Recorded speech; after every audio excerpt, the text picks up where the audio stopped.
From the moment humans began venturing across distant worlds, they left an unusual impression on alien civilizations. Aliens observed these newcomers not as warriors or traders but as, well, something else entirely. What struck these alien observers wasn't humans' technology or diplomacy but a bizarre behavior that defied every galactic survival instinct. Humans had an unquenchable urge to pet things.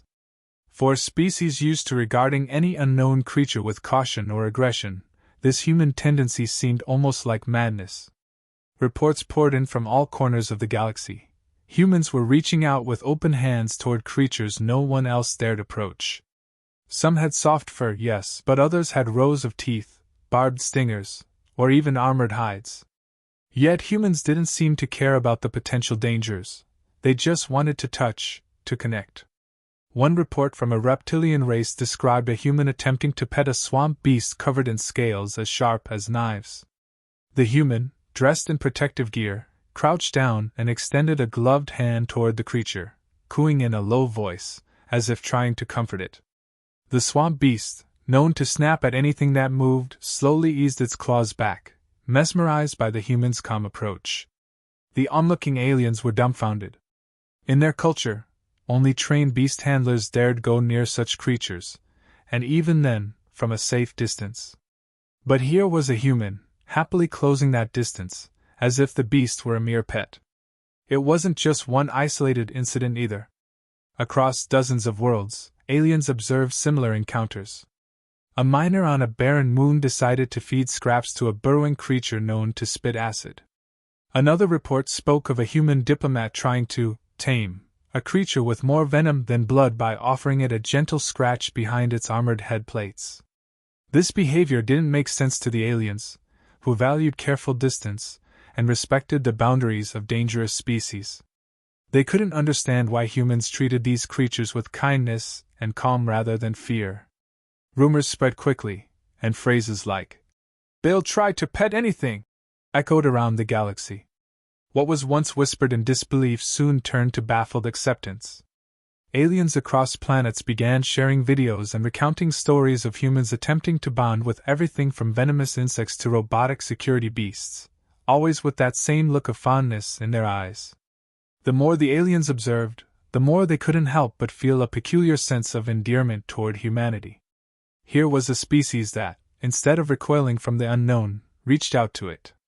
Some alien scientists became fascinated by the pattern and set up controlled habitats to study human interactions with various alien creatures, hoping to understand this need to connect.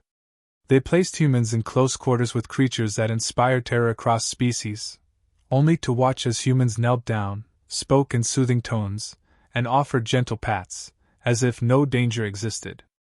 The humans themselves often seemed unaware of the unique spectacle they were creating. When asked why they did it, their answers were confusingly simple.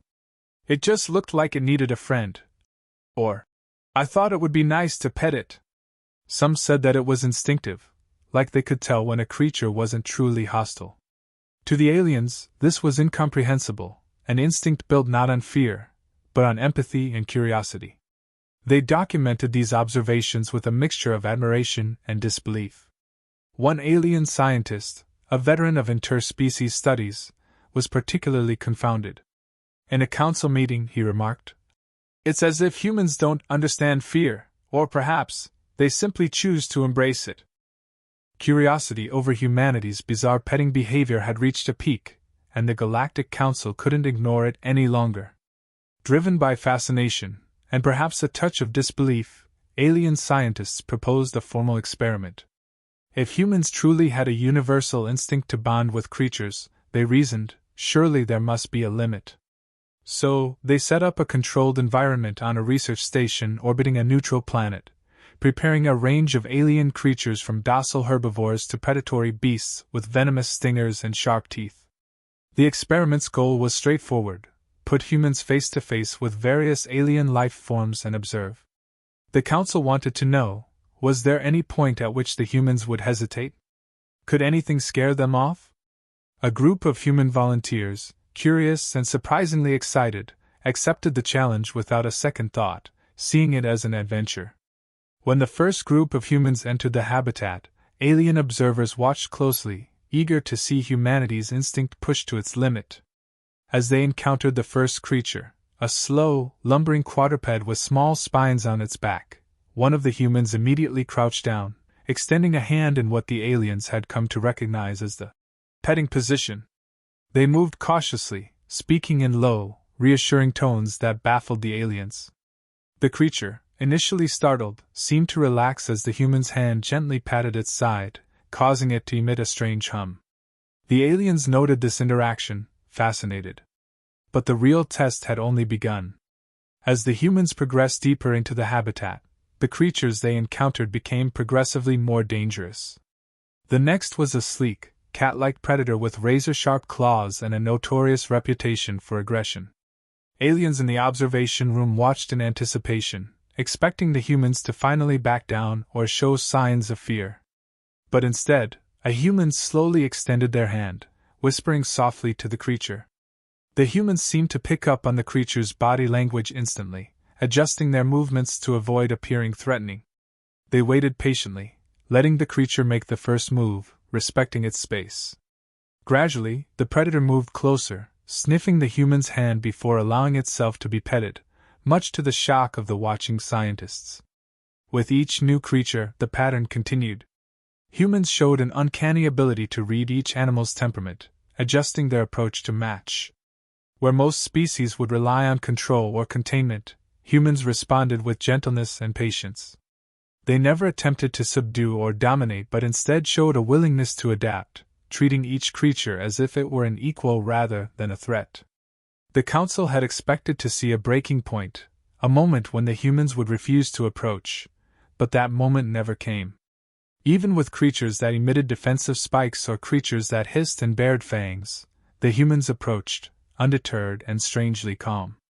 The aliens observing couldn't help but feel a strange mix of awe and bewilderment. They'd expected fear, hesitation, or at least some reluctance.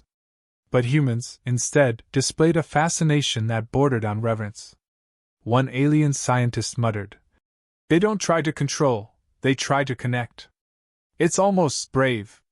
To them, bravery usually meant risking oneself in battle or defending territory, not calmly extending a hand to a creature that could potentially harm them.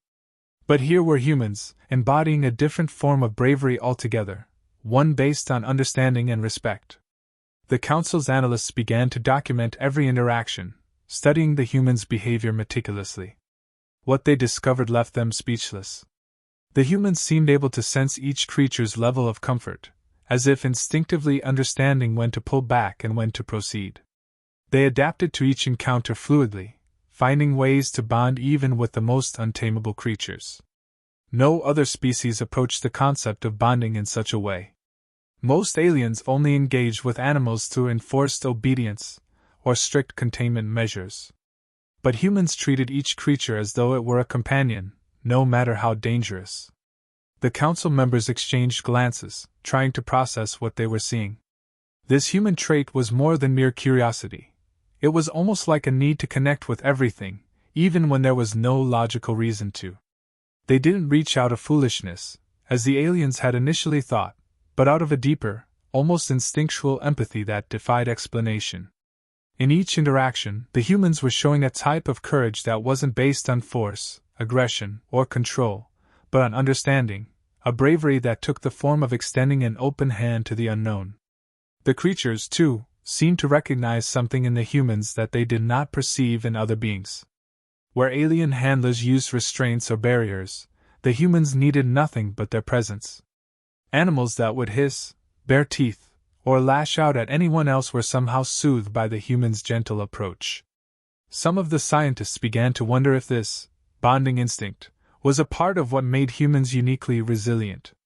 They didn't fear the unknown, they welcomed it, and the unknown, in turn, seemed to welcome them back. By the end of the experiment, the Council's understanding of humans had shifted completely. They hadn't seen a single human back down, not even in the face of the most unpredictable creatures. Instead, they watched as humans succeeded in taming even the fiercest beings, one calm touch at a time. As news of humanity's experiment spread, they gained an unexpected reputation across the galaxy. word of their ability to tame and befriend creatures others deemed dangerous circulated rapidly, transforming them from mere explorers to respected figures known as the peacemakers of the wild. For the first time, humans were viewed not just as allies or trading partners but as experts in understanding and bridging gaps between species. Requests began to pour in from alien worlds asking for human guidance in approaching creatures previously considered untamable.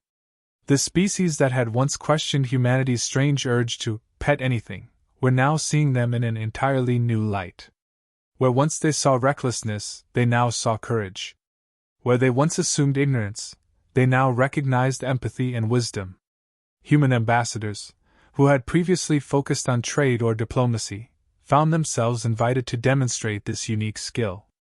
Entire assemblies of alien leaders and scholars gathered to watch humans interact with local creatures, eager to understand this gift. The humans, often with a humble shrug, would demonstrate, their calm and patience speaking louder than any explanation.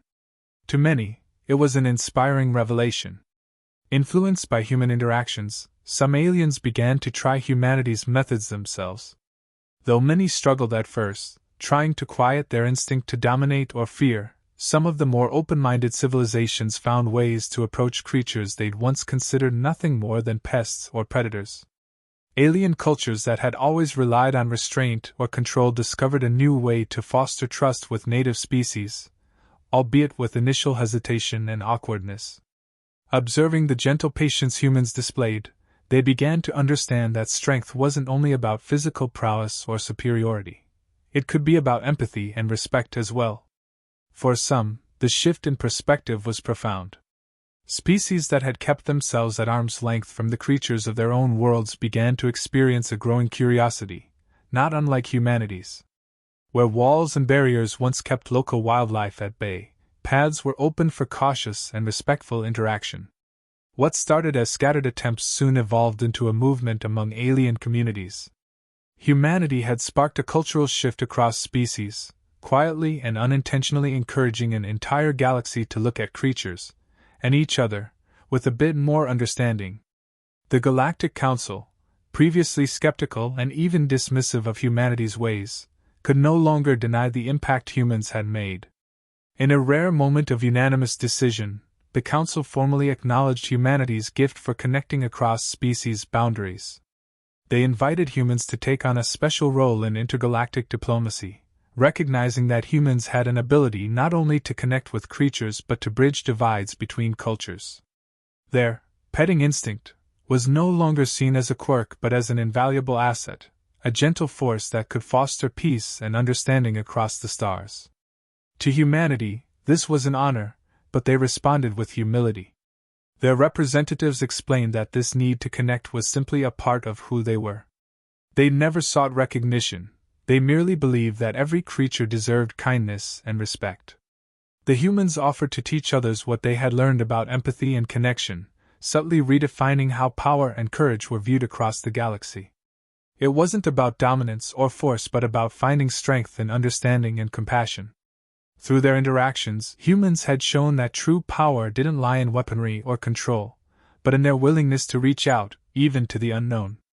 They proved that bravery was not only the willingness to face danger but also the courage to extend a hand, even when the outcome was uncertain.